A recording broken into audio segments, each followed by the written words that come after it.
Hello friend, this is Sangam before you. Welcome back to my channel of Pharmacy Tree. Friends, in this video, I'm going to talk about Enabin heavy injection. So friends, without wasting any more time, we should start.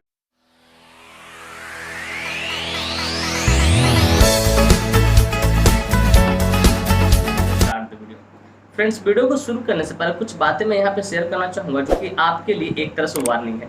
Friends, यह video सिर्फ जानकारी के उद्देश्य से बनाई जा रही है। इस वीडियो को देखने के बाद कोई भी दवा आप खुद से न लें, कतई सेल्फ मेडिकेशन ना करें। Friends, actually I don't support self medication at all. So before taking any medicine you must consult your doctor. ये कोई भी दवा लेने से पहले आप अपने डॉक्टर से जरूर कंसल्ट करें। तो फ्रेंड्स, चलिए वीडियो की शुरुआत करते हैं। फ्रेंड्स, आज का हमारा टॉपिक है एनाबिन हेवी इंजेक्शन।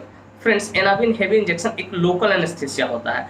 अब आप हमसे पूछोगे कि सर लोकल एनेस्थीसिया होता क्या है। लोकल एनेस्थीसिया कहने का मतलब कि ये जो स्किन का ऊपर वाला लेयर है ना, उसको में नम्बनेस लाने के लिए इसका इस्तेमाल किया जाता है। लोकल जैसे आप क्रीम लेते हो, ऑइंटमेंट लेते हो, उसमें लिखा रहता है ना अप्लाई लोकली, मतलब ऊपर से ही लगाना है, तो लोकल एनेस्थीसिया होता है। और इसका इस्तेमाल स्पाइनल एनेस्थीसिया के तौर पे किया जाता है। जब कभी लंबर पंक्चर करके स्पाइनल कॉर्ड को लॉक करना हो तब इसका इस्तेमाल किया जाता है। तो फ्रेंड्स, मैं उम्मीद करता हूँ ये चीज़ें आपको समझ में आ गया। अब चलिए फ्रेंड्स, बात कर देना चाहेंगे कौन सी कंपनी इसको मैन्युफैक्चर करती है, क्या इसके अंदर मॉलिक्यूल्स पाया जाता है, क्या इसके यूसेज होते हैं, क्या इसके कॉन्ट्राइंडिकेशन होते हैं, क्या इसके साइड इफेक्ट्स होते हैं। इन सारी बातों को समझेंगे हम लोग इस वीडियो में डिटेल से। Friends, I will analyse you each and every point one by one in this video. इन सारे जो पॉइंट इन सबको मैं एक एक करके एनालाइज करूंगा, विश्लेषण करूंगा। First of all I would like to talk about which company manufactures it. कि सबसे पहले मैं ये बात करना चाहूँ कौन सी कंपनी इसको मैन्युफैक्चर करती है। तो फ्रेंड्स, इस मेडिसिन को नियॉन फार्मास्यूटिकल इंडस्ट्री द्वारा मैन्युफैक्चर किया जाता है। फ्रेंड्स, दिस इंजेक्शन या this medicine is manufactured by neon pharmaceutical industry. Friends, इसकी एक एम्पूल की कीमत लगभग 27 से 30 रुपये के आसपास में आपको मार्केट में मिल जाती है। चलिए फ्रेंड्स, अब बात करना चाहेंगे इसके अंदर कौन सा मॉलिक्यूल्स पाया था, which molecule is found in this injection या इन दिस मेडिसिन। फ्रेंड्स, इसके अंदर मतलब इस इंजेक्शन के अंदर बुपिवाकेन हाइड्रोक्लोराइड 5 mg पाया जाता है, मॉलिक्यूल्स पाया जाता है। अब ये बुपिवाकाइन जो देख रहे हैं, बुपिवाकाइन जो देख रहे हैं, या केन का सब बुपिवाकेन जो देख रहे हैं, ठीक है, ये जाइलोकेन लिग्नोकेन का स्टैंडर्ड लेवल है। बहुत शानदार ये काम करता है लोकल एनेस्थीसिया के तौर पे। तो फ्रेंड्स, मैं उम्मीद करता हूँ ये चीज़ आपको समझ में आ गया होगा। फ्रेंड्स, चलिए बात करना चाहेंगे इसका यूसेज कहाँ कहाँ इसका इस्तेमाल किया जाता है, क्या इसके यूसेज होते हैं। तो फ्रेंड्स, माइनर सर्जरी या मेजर सर्जरी, किसी भी तरह का सर्जरी हो उसको परफॉर्म करने से पहले इसका इस्तेमाल किया जाता है।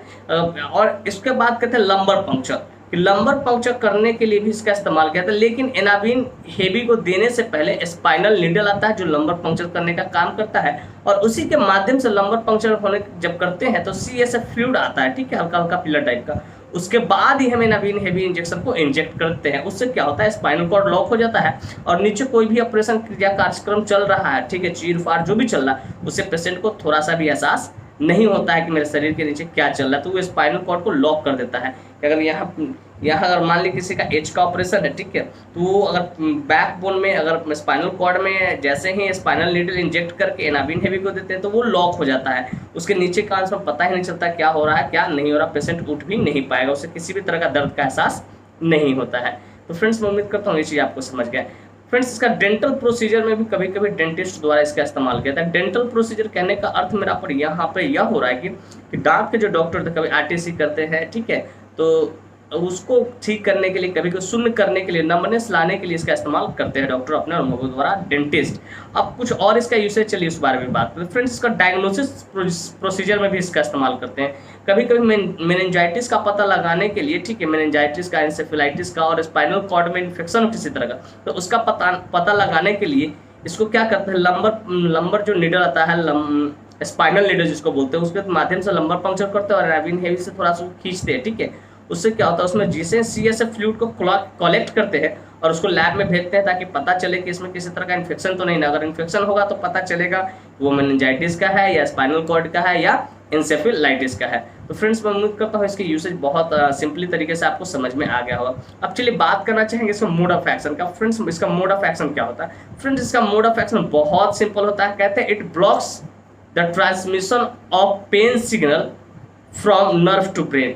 एकदम सिंपल ये काम करता है। ये क्या करता है कि इसका जो दर्द के संचार को ले जाने का जो काम करता है ना सिग्नल, ये उसको ब्लॉक कर देता है। ब्रेन उस नर्व को ब्लॉक करता है, ब्रेन तक जाने नहीं देता उस सिग्नल को।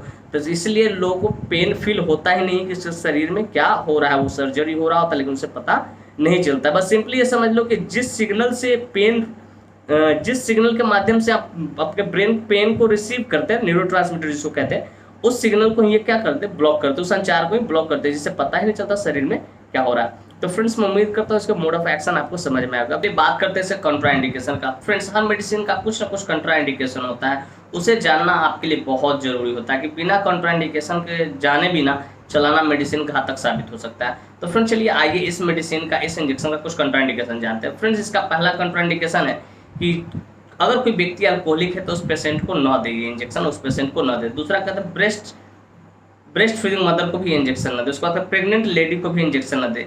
लेकिन हाँ, ड्यूरिंग डिलीवरी इस इंजेक्शन का इस्तेमाल किया जाता है नमनेस लाने के लिए वेजाइना के नीचे, ठीक है, बिलो द वेजाइना, ताकि इपिजोटमी कर सके।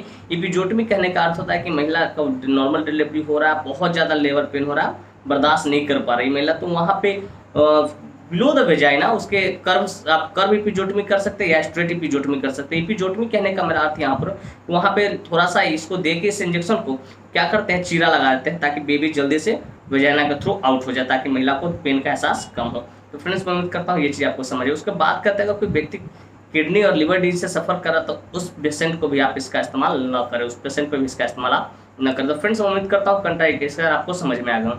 अब चलिए बात करना चाहेंगे इसके साइड इफेक्ट्स। इसके साइड इफेक्ट्स क्या होते हैं? तो फ्रेंड्स बेसिकली से कुछ कॉमन साइड इफेक्ट्स होते हैं, जो चलिए इसके बारे में बात करें। फ्रेंड्स पहला है नोजिया एंड वोमिटिंग। इसका पहला साइड नोजिया एंड वोमिटिंग। उसके बाद करती है बीपी को इंक्रीज भी कर सकता है और डिक्रीज भी कर सकती है, ये भी इसका साइड इफेक्ट। उसके बाद स्लो हार्ट रेट क्या हो जाएगा, स्लो हो जाएगा। फिर कहते हैं यूरिनरी रिटेंशन, कि पेशाब के थैली में क्या यूरिन जमा हो जाएगा, पेशाब ज़्यादा जमा हो जाता है, तो ये यूरिनरी टेंशन का भी इसका साइड इफेक्ट। फ्रेंड्स इस तरह का कोई भी साइड इफेक्ट देखे आप अपने डॉक्टर से जरूर कंसल्ट करें।